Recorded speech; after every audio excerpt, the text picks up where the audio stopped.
We asked you to dream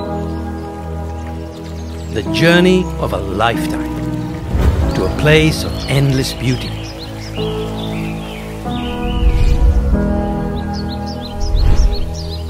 From lush vegetation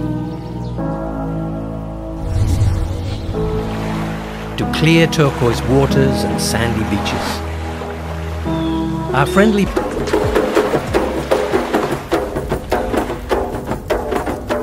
Experience Seychelles, our home, your sanctuary.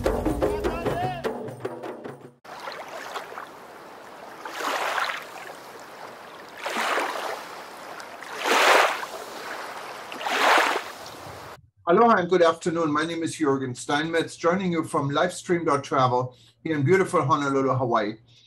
And with me today is Alain St.Ange. And I think a lot of those that are reading us and listening to us on UNWTO News, Alain is very well known. He's one of the tourism celebrities for many years. And we're going to go back some years actually today. And this is going to be a really, really interesting discussion. Alain St.Ange is based in the Seychelles, what's in another island. For those of you joining us here on Hawaii News Online, we actually have a sister, and the sister is in the Indian Ocean, and it's the island chain of the Seychelles. The only difference is Seychelles is an independent country, so they can do a lot more than what we can do here in Hawaii, and it's a beautiful country. It's I've had the privilege of traveling to Seychelles specifically during a time period when Alain St.Ange was actually the Minister of Tourism. And I'll never forget the time when I was once deplaning the aircraft in Honolulu on Qatar Airways, and they asked everyone to be seated landing because they have a VIP that needed to deplane. And I thought, who's in there? And I was sitting in business class. I was looking around. I said, what? I got to be an important person. And that VIP was me. And the foreign minister from Seychelles actually was the one who picked me up and apologized that Alain couldn't come to the airport to pick me up. And he says, well, in the Seychelles, the most important ministry is the Minister of Tourism. And that is so true. And it's also so true here in Hawaii. Tourism is our biggest industry. And I'm privileged to have Alain on our event today. Welcome, Alain. How are you? Thank you very much, Jürgen. Thank you for having me on this morning. Well, it's morning where he is. It's evening here. We're on opposite time of the world, but our world is so much the same. Now, we're all worried. Just start with our big worry. I'm not going to talk about the weather because it's dark here and your guys' day is just starting. But what is the situation with COVID and tourism in Seychelles at this time? Well, I think the government of the day has been brave. They've reopened the Seychelles to the world of tourism. More brave because you can land here with or not with a vaccine. So you can really come here, do a PCR test, and land in Seychelles. But they have also, we must accept, tried to have as many Seychellois as possible to be vaccinated. And we need to keep on seeing that our people are vaccinated, a bit as a precaution against this COVID-19. Have we been successful entirely? No, because the new variants coming out affect new groups of people, even those with vaccines and those that are younger than the age who have been vaccinated. But the tourism has taken off. It has taken off. It's not reached the level that it needs because, never forget, Seychelles, the pillar of its economy remains tourism. And it'll take years to move out of that. So we need, as Seychellois, to all rally to make the tourism industry of Seychelles work. And the sooner this can happen, the better the economy of the islands will be once again. But we get surges up and down, even though it has diminished a lot, but we still have surges. And it is COVID surges. And it is a bit sad for Seychelles today, because when you lose 1,000 people, you don't know them. In Seychelles, we lose one person who dies because of COVID. We all know the person or somebody related to the person. So it touches us personally much more than it would do in a bigger country. And we now have a population or a number of about 101 people that have died out of a population of some 100,000 people. So the numbers are here in a small way, pro rata to our population. And we need, as a people, and as a country to keep on understanding the health directives that we get, be vaccinated, take care of ourselves, wear a mask, social distancing, and the likes. Yes, and Alain, I can testify it here in our country, or specifically here in the state of Hawaii. We have a fairly high vaccination rate, and the Seychelles even, I think, has the highest vaccination rate in the world. So you guys are doing pretty good. And with 100,000 people, we have a little bit more than 13 or 14 times the number. We have 1.4 million people. And tourism, I can tell you, is absolutely booming. Our hotels are sold out, our flights are sold out, but we only have domestic tourism. And you guys, of course, have international tourism. There is not much of a domestic tourism industry within the Seychelles, but our domestic is the United States, what is a huge country. So our tourists are coming in from all over the US. We have new air links. But the scary part is probably similar what you have in Seychelles is our COVID numbers. We currently go through the highest spike of COVID with the Delta variant, even though we have a high vaccination rate. The only lucky situation of what maybe puts people at ease is the death rate is relatively low. Even though today we had 4 people dying, what is very high because we had many days where no one is dying. So it is definitely not over, it's not finished, but it looks like governments and states are no longer willing to put restrictions on because the economy, the economic downfall is so dramatic in countries and in states that are relying on tourism. And I think Seychelles and us, we're pretty much in the same boat, aren't we? See, we have to accept that COVID is going nowhere soon. And you cannot keep closing the world forever. We will have to operate within the constraints of COVID and keep moving.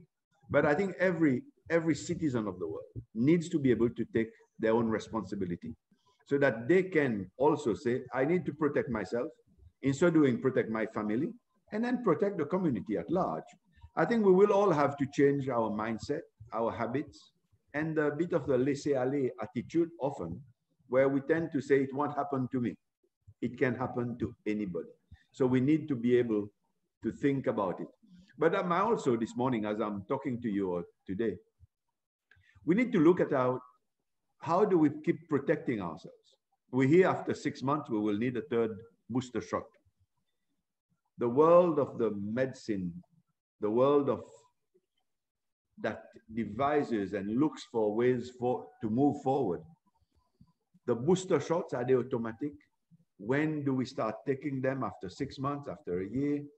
We need to keep on being protected. So the world of medicine will have to come out and guide us soon. You cannot have, some countries still don't have any vaccines at all. Nobody has been vaccinated. Other countries like Israel going through booster shots now. We need to be able to guide the world and move together as one. The longer we leave parts of the world with no vaccines, the more we will have variances popping up. And this will put us all back to square one. So how do we do that? I think it's a dialogue that needs to be done by the world, the community at large of the world. And we need to be able to start discussing it. And the superpowers, those that are part of the group that are more financially well off, must start deciding. They get affected as well when the world is affected. So we need to move fast to see how do we bring the booster shots, bring that 3rd dose, look at the variances that are popping up. There are new ones popping up everywhere, and you keep hearing about them. They haven't made enough impact like Delta variants has done, but they will pop up and keep popping up. And Seychelles is actually geographically, it's in the Indian Ocean, but it's part of Africa. And if you look at the whole of Africa, and Alain has a second title, he's actually the president of the African Tourism Board. And for Africa, of course, it's a very different situation than what we have here in the United States. In the United States, people are getting paid. I think in Hawaii, everyone who's getting the vaccine right now gets $100. In other US states, you can win $1 million. There's a lottery by the state if you get the vaccine, because we cannot convince enough people to get the vaccine. Now, wouldn't you wish you had this situation in Africa where people are desperate in some countries to get vaccinated and they cannot get the vaccine? So how do you balance this? If the Americans, if the United States of America realizes that they can be taking their $100 or winning $1 million and be vaccinated, but they can catch a new variant that can kill them unless the world at large is vaccinated. And I think this is the message that President Biden, his Congress, his administration must all understand. One country left by itself that is not vaccinated can have a new variant of COVID-19 that will touch America sooner or later. I could easily tell you, because you are part of the press that is read and understood everywhere, America should just adopt Seychelles and pay us all as well $100 to get all of us vaccinated. And I think that will already help them. And then move to Madagascar, move to Mauritius, move to the other islands of the Indian Ocean, and progressively move into Africa, the mainland of Africa, and try and get the whole world vaccinated. We need to do it. We need to provide for it. And we need to work as one to get it done. And this is really everyone watching us now, you can see the leadership Alain is bringing to the world of tourism. And this is really the image. Alain was the Minister of Tourism from the Seychelles. He brought the world to the Seychelles. He actually introduced an international carnival where he invited, different carnivals from all over the world, including Trinidad and Tobago, Nottingham, Rio de Janeiro, and even my hometown, Düsseldorf and Cologne, was in the Seychelles celebrating with all of us the carnival. So this was a great move. And ever since, Alain is really more wearing a global hat. And he has proven this in being a speaker at many different international events. He just got back from Indonesia, correct? And is helping actually an island group in Indonesia now to come out in tourism. And that's really where people see Alain. He is a global mover and shaker, someone we would love to have in the seat as a Secretary General of the World Tourism Organization. Many who read my publication know that we have been very critical towards the UNWTO. But I can say any article I've been involved in, I'm doing this because I believe that there is a problem in the World Tourism Organization. And unfortunately, the problem is developing in the wrong time. Right now, the world needs leadership. And there are a few leaders like Alain, maybe like Edwin Bartlett, the Minister of Tourism from Jamaica, who started the Global Resilience Center. There are a few guys out there in the world that are really taking leadership on their own and trying to help the world. But we need the leadership in the seat, for instance, of the Secretary General. And Alain was very close to be the man. And now, as time is progressing, he was a candidate actually for Seychelles in 2017 for the 2018 term for the UNWTO. And he was at the election in Madrid. I was there, and literally hours before this election took place, and Alain was very hopeful he would win this election and would eventually become the next Secretary General. He couldn't be voted for. What happened? Well, the Seychelles government, when I say Seychelles government, the president of Seychelles, Mr. Danifo at that time, at the last hour, decided to write to Taleb Rifai, the outgoing Secretary General, to say we are pulling the paper that we've given, the endorsement paper, which makes you a candidate. We are pulling it out because we are being pressured by the African Union. It was the last hour of it, the last day before the elections.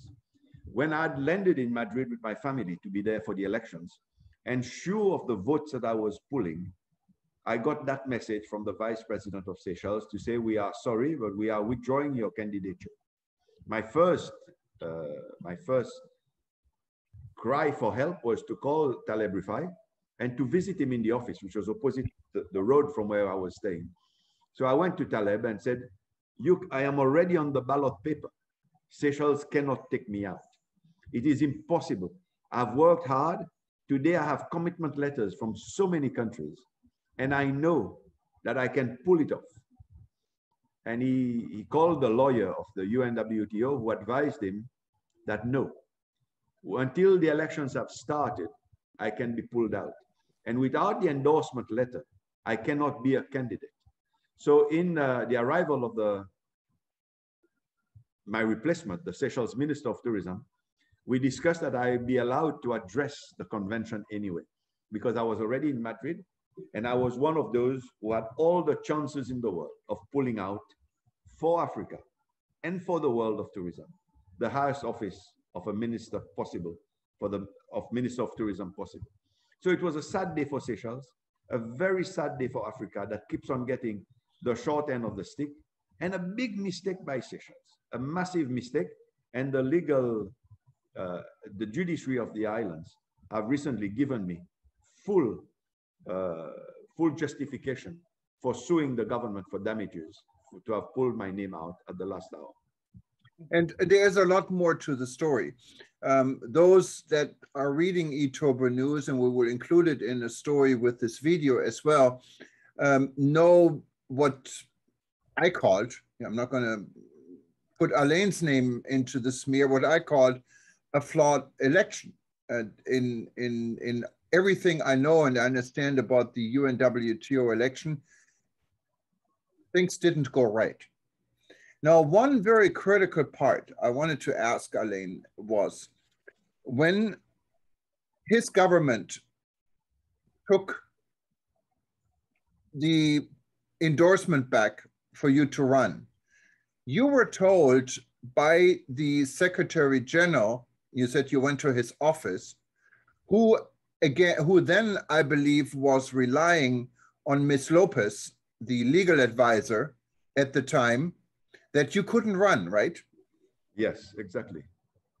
Now, I was in the office when Taleb Rifai called the lawyer. I was sitting in his office and my family in the boardroom just next door. And I was there when he called the lawyer, and they chatted for a while. And then I was informed it was impossible. My name was out and I would not be, even though I was on the ballot paper, I could not be a candidate anymore. Now, what would you say if hypothetically there's information, what's coming up to date, literally in the last few days, is that this information was false? And most likely, Ms. Lopez knew this information was false. If Ms. Lopez misguided Taleb Rifai, who was the Secretary General, then in return had to relate this message to you, what about if Ms. Lopez didn't say the right information? Now, we're going to add something to it. What could possibly add to this allegation? Of course, it needs to be proven. But what is very surprising is that Ms. Lopez has been promoted by the current Secretary General, Zurab, to a higher post and a higher salary and a higher position. Now, if we look back 3 years, and hypothetically someone in power who would know would say this information was deliberately given false, that would mean that the current Secretary General was really elected under circumstances he could have not be elected, the election should have not been moved forward. Or do I see this wrong? You see, I am trying hard to put this UNWTO and African Union saga behind me. I'm really trying hard. It hurt me. It destroyed my career. It finished me off as that person who had worked very hard for the world of tourism to be a possible candidate.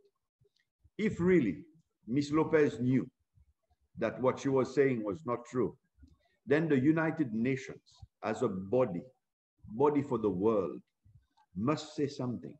We cannot keep an organization that is an arm for tourism, for the world of the united world, to be able to mislead its member states. After the UNWTO saga, I said to myself, is UNWTO really ready to be that leader? Because when you can have such an election where somebody who puts his name down, instead of being encouraged, is cast out, is that fair? Is that right? And that is the feeling that I left with, bitter, which made me sue my own government, but bitter because we are not truly representing the world. We become a little group, we become a little clique, we do things for personal reasons and personal ambitions. And we forget that there are dedicated people who could make a difference, especially today with COVID. And I can say with a lot of humility, if I was sitting in Madrid, I would be today leading the world of tourism, leading the countries most affected, leading areas or continents that are being affected, to be that leader that they need today. And there are things that can be done, bringing aviation and tourism together to reopen within the context of ensuring vaccination is done and tests are done. But we are unable to move because the world of tourism acted in shooting itself in the foot by the last elections that took place when I was a candidate. And I think the UN Secretary General in New York must be able to say, did we have an anomaly that needs to be corrected so that it doesn't happen again? It doesn't happen again, where you find a lot of countries today are debating, should we or should we not be a member of the UNWTO? And that is echoed every day. Messages after my court case a week ago have shown that so many countries are questioning the need to be part of the UNWTO. And Alain, we actually have seen it again. And that's, again, my opinion. You remember it was another election just in January. And this was the election for the second term of the Secretary General. Many people have said that the current Secretary General, who took power after this big mistake, what looks like, happened in Madrid in 2017, now triggered another big mistake. We're in the midst of COVID. When he was a candidate, of course, to be re-elected for this post, it became very obvious among member countries that his focus for the last years he was Secretary General was clearly to benefit member countries of the executive, members of the executive board. You haven't seen any activities at UNWTO outside this group. And why is this? Because the group, the Executive Council or Executive Group, are those that would recommend for the election for a candidate for the new election for UNWTO. So these are the people voting. It's not everyone is voting. Now, at the end of the game, this recommendation is brought forward to the General Assembly, and then the General Assembly has to, what is in most cases, rubber stamp this already decision done by the Executive Council. So what happened this year?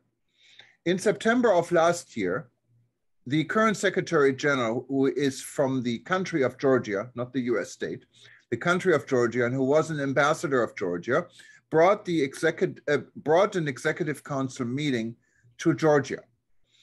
At the very last minute, many of the usually in place rules and regulations were changed. We had reported about this in details, and it was decided in September to change the election to the Secretary General, what is usually taken place in March, April, or May, to January.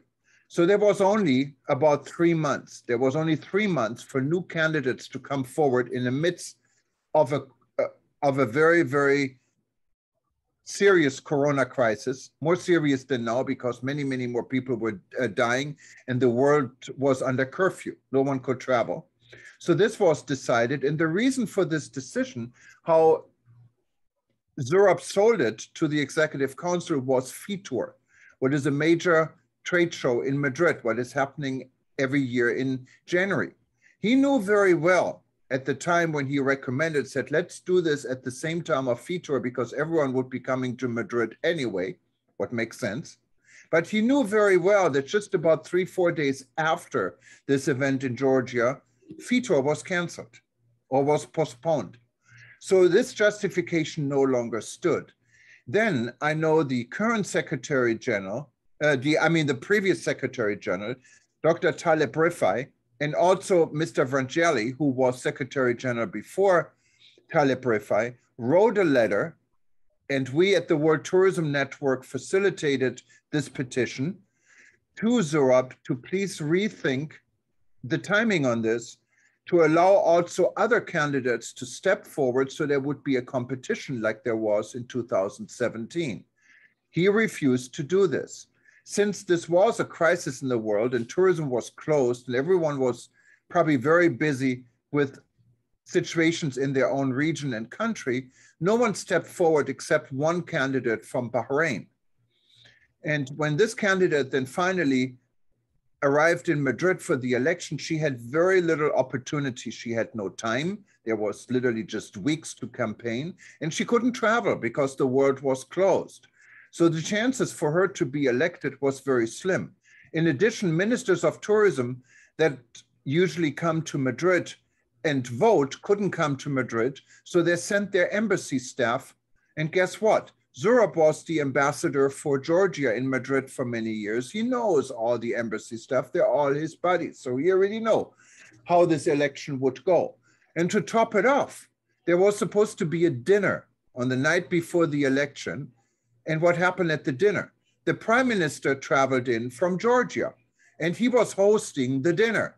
So that really made Bahrain so upset. So the other candidate didn't show up at the dinner. So it was a dinner with one candidate, and the election happened the next day, and Zurab was elected. So obviously this fraud, in my opinion, and I'm the one saying this, happened now the second time. So we're not even done with the first time because of the recent development in the Seychelles and with Alain. And what do you think could be done? I mean, if you mentioned the United Nations in New York, what could United Nations in New York do to rectify this? Okay, I think it is the UNWTO is a branch, a satellite branch of the UN, of the United Nations body. And I think the United Nations needs to keep an eye on what happens with all its satellite bodies. It is important, otherwise the UN starts being, the United States starts being disgruntled, and you find that there's let them be themselves. You know, there are a little group in New York, but a little group in New York, a little group in Madrid, a little group in Kenya, a little group in other countries where they are based. Before you know, everybody thinks of themselves. And we must stop that. The elections of the UNWTO, I think, would make more sense if every country who was a member voted. So you would not be able to be buying countries anymore. There are too many. So if every country voted, and countries would be voting in the elections in Madrid. Campaigning must stop days before. You cannot have a dinner the day before the election hosted by your prime minister or president. This is corruption in broad daylight. You can't have that because you're enticing the voter to be moving into your own area of comfort. So we need to be relooking at it. Otherwise, we will destroy these satellite bodies that are meant to bring the world together. Today, if you were a country and you say, what is UNWTO doing for the country? Apart from member states that are sitting in the executive, most of the countries would say nothing. Even though a European country, and this I got after the Bahrain try for the elections themselves this year, when a country said, they can do 2 terms, let them do 2 terms. This is sad. Sad when we don't look at the potential of candidates or what can be better for the world of tourism, and we just take the easy approach. The world of tourism must move. And the world around the United Nations must become more vigilant in looking at how its satellite bodies are operating.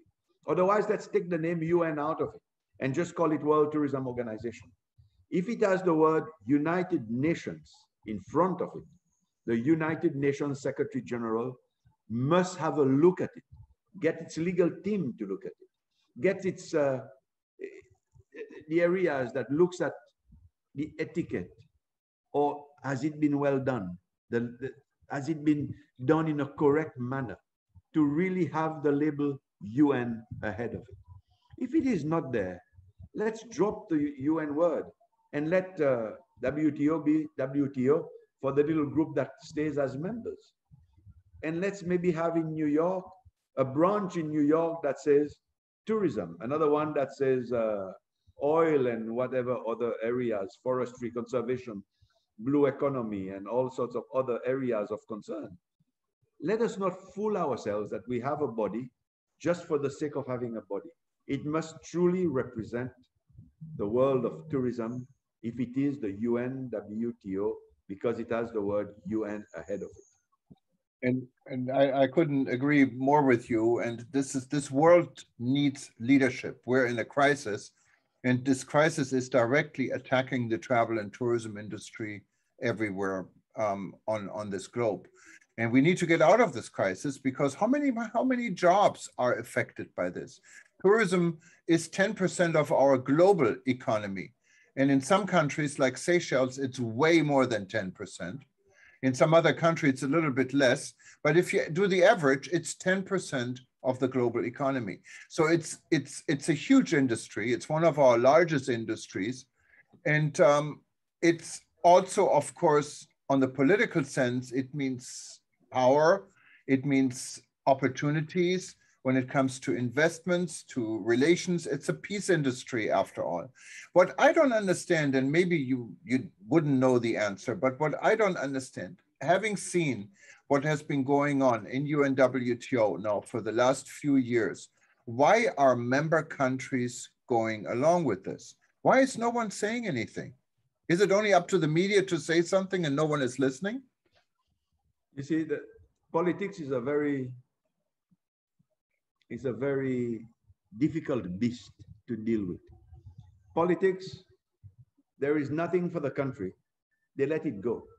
I think we will start losing member states. We will start losing member states because they can't really be kicked out. If they don't pay, they don't participate. When they want to pay, they'll come back and participate again. But this will be Zurab, who is today the Secretary General. The legacy of Zurab will be decided after his era. As much as people love Taleb Rifai or Frangiali, what would be the legacy of Zurab?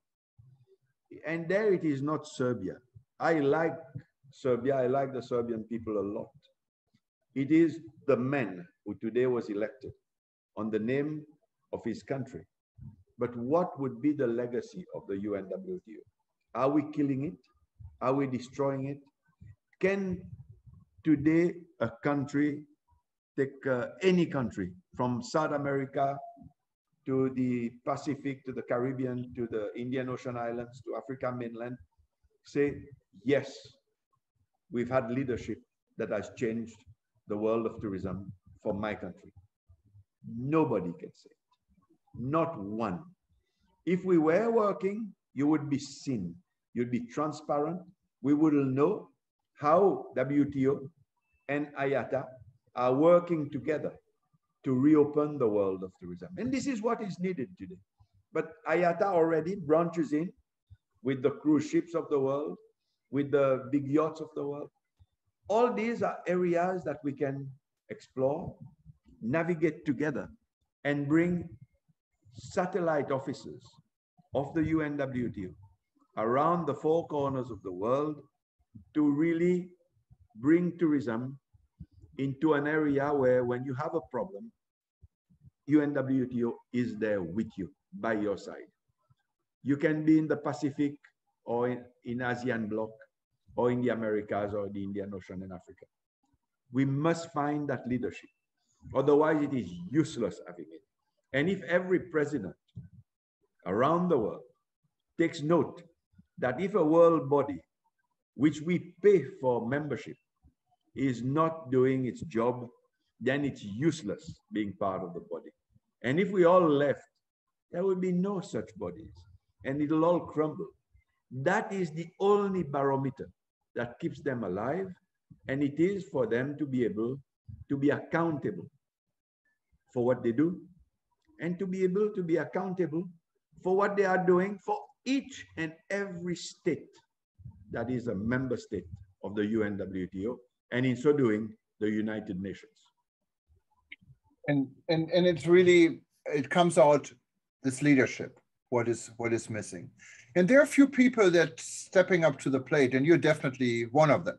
Because even though you don't have a position in UNWTO, people listen to you, people look up to you, and people invite you to speak, not only at this interview here with eTurbo News, but invite you to speak at major events because you have a vision. And with you, as I said, in my opinion, there is Admiral Bartlett from Jamaica, who is the Minister of Tourism. He sees way beyond Jamaica. And there's a new kid on the block, and it's not a kid, it's a giant. It's Saudi Arabia. The Minister of Tourism from Saudi Arabia really put his money where his ideas are. And we're talking about billions. No one else has this type of money. So it is a whole different way of seeing how this industry can be shaped. Is it the right way? Is it the wrong way? How do we work with a country like Saudi Arabia? These are all questions.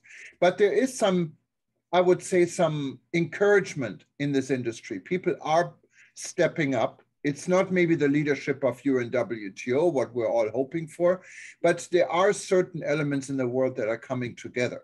And that is, I think, is encouraging. What would be your wish list for the future of UNWTO or for world tourism? To wrap this up. The elections have just been done. So we have the status quo for another 3 years. It won't move, it's going to be there. But can the world of tourism sit and do nothing? No, this is catastrophic. We need to follow the example of Minister Bartlett in Jamaica, a good friend, a capable leader in the world of tourism.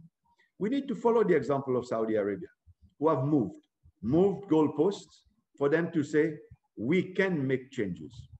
Maybe what we need to do is to find a way for those that are willing and able to be together, to work together, to position the world of tourism together, outside the controls of the UNWTO, and make things happen.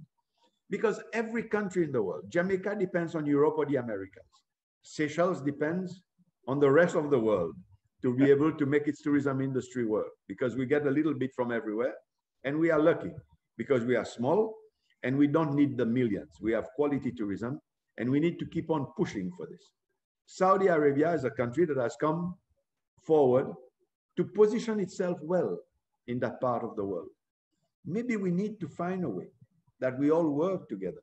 Today, I realized that Saudi Arabia has recruited an excellent lady from the world of tourism, excellent personality of tourism, to lead its tourism industry, or to be part and parcel of the leadership of its tourism industry. Can that kingdom, Jamaica, Seychelles, parts of Africa, you have Minister Balala in Kenya. There are so many of us that are able, that are willing to sit together and give leadership to the world of tourism. Can it be done? Of course it can be done. We just need to be able to have that catalyst that brings us together. Maybe Saudi Arabia can be the catalyst. But if Edmund Bartlett would leave Jamaica and meet somewhere where Saudi Arabia, Seychelles, and different countries of Africa, Asia, the Pacific, and the Americas would sit together, would we not be able to say it is being done at the right time when tourism needs leadership for the kickstarting of the tourism industry? Never forget, Jorgen, that as countries reopen, we will all be fishing from the same pond for the potential travelers. So we need to be able to ensure that this pond is not contracting like the North Pole. It is expanding itself. So we have a bigger pond for the world of tourism to fish from it and to make it work We then need the access. So we need to work with the air access.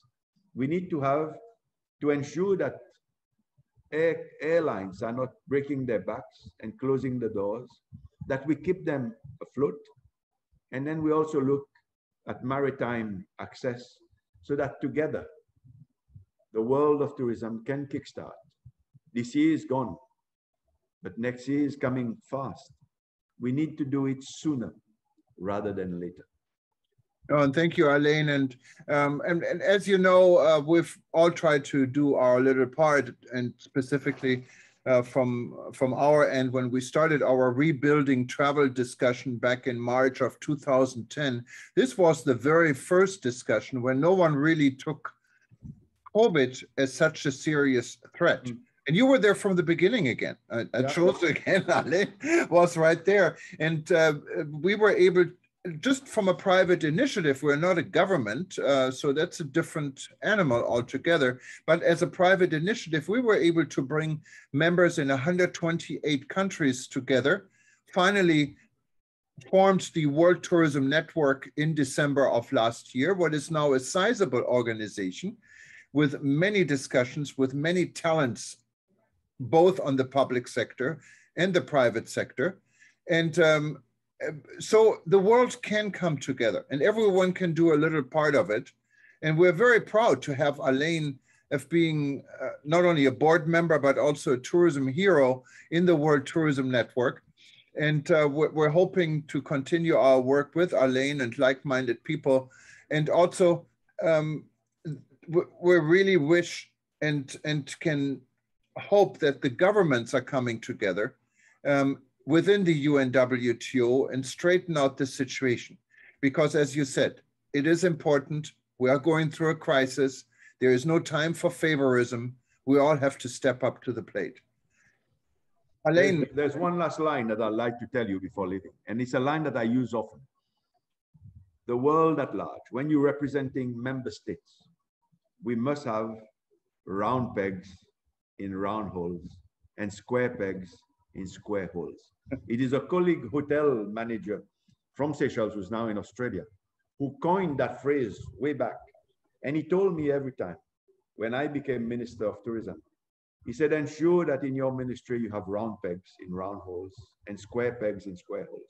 Otherwise you will fail badly. I succeeded in my years as Minister of Tourism because I always looked at the ability of people and not look at how best to just make myself cozy and finish my term.